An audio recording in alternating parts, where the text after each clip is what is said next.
Sa mga ka-tech vloggers, mga subscribers, bago tsaka luma, mga supporters, mga dumaan, dumalaw at bumisita sa channel, lahat ng mga viewers, secret viewers at silent viewers, magandang araw.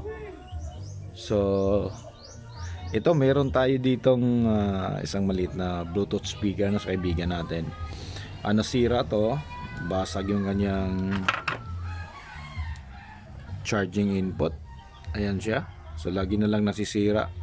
Kaya ayan, katulad ng ibang ginawa natin, recommend tayo na lagyan na lang natin ng power supply sa ilalim. Okay? Para ano siya, hindi siya laging nasisiraan ng charging input. Kaya ito yung nilagyan natin. So 1.5 ampere lang. At kung baka magtataka kayo kung bakit mayroong capacitor extra dito. So itong mga ganitong klase kasi kailangan mo dito yung magandang switch mode power supply na gagamitin.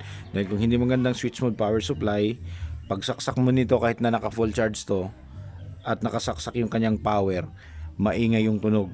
Okay? Maingay.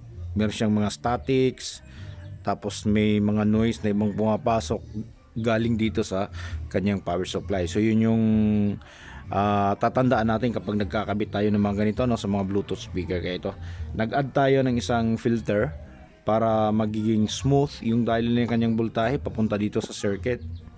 Okay? Tapos meron tayong isang, yan kung mapapansin nyo, meron tayo ditong isang tawag nito capacitor din. So mataas yung capacitance nito dahil medyo weak na rin yung battery nito. So back up lang to na in case na hindi na talaga magkakarga yung kanyang battery. Okay? So hindi pupugak-pugak yung ano natin, yung amplifier natin kapag tumutunog, na kung totally dead na yung ano nito. Pwera lang kung mag-short na to. Kasi kapag nag-short to, so idadrop talaga yung voltahe nito dito at walang papasok doon. Pero kung as in open lang siya, hindi na siya magcha-charge, so magtatrabaho pa rin dahil nasa tamang amperahe din naman yung ano natin. So back up lang to, itong capacitor na to.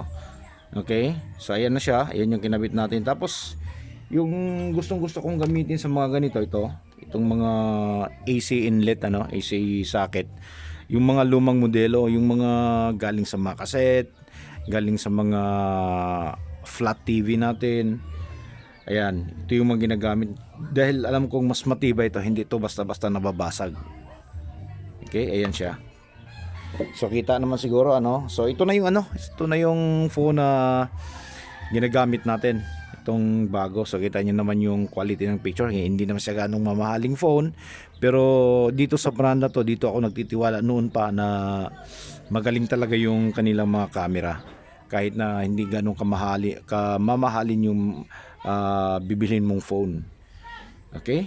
So ayan na siya. Ayan na yung naikabit natin. So siguraduhin lang natin na kapag bumagsak yung item natin na hindi kasamang hihiwalay ito o mabibiyak. Ayan, so super tibay yan, naka-epoxy. Tapos nakahinang yung doon sa terminal. So ito na ngayon yung hitsura nito. Ayan, so pag tinakip natin to, okay, pagka nakaganyan siya, ayan na yung kanyang likuran. Tapos kabit natin to. Okay, so wala pa so kabit natin to dito sa likod. Ayan, so ayan siya, nakapula na, nakakulay pula na. Pag power on mo nito, wala kang maririnig na ingay dahil doon sa magandang klaseng power supply yung ginamit natin. Tapos nag-additional pa tayo ng filter capacitor. Okay, hinaan natin konti. So yan tahimik na tahimik yan, walang ugong. Pero kapag tinanggal natin yung capacitor na yun, yung dito sa may bandang switch mode power supply, maririnig mo talaga yung ingay kapag nakasaksak to. Ayan. Okay, so hinaan lang natin. Tapos play natin. To me, reminds me of childhood memories where everything was as fresh as the bright blue sky. Now and then when I see her face, she takes me away to that special place. And if I stare too long. Okay? So, pasisya sa kamay natin, puro epoxy yan. Kaya makita nyo itim-itim, puro epoxy yung ginamit natin dito na pandikit. Ayan na siya. So, okay na. Pwede na nating ibalik na sa kaibigan natin. Dahil kondisyon na siya. At ayan.